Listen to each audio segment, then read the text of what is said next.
Erkekler Rozako mikrofonda bana biri var ki erkek bana biri var ki sen bu mikrofonda kulcuna çubuk kılığın dışıldı.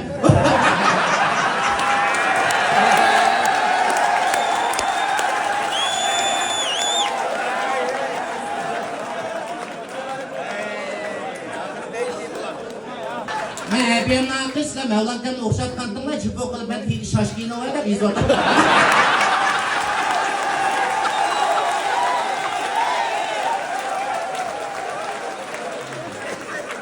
Rozako kapıma mikrofonumu iyi aldım cuma adaş.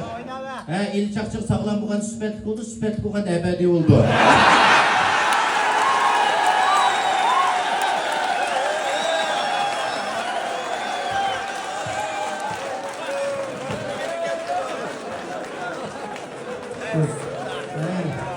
Eli çakçık sabahlık oldu, bu mıskallık dinleyip capalık oldu. Hatırlayacağım bulduğunlarda diken bilene. Evet öyle. Çakçak ama işçimi boşta oldum ben. Vay, işçimle boşaltmadım canım adaş. Hattaytan ürüm çıkıp pırvasek işaret kılığını tek çıkır etsemez. Ben yedik soranı eğer işçimle kovapsam.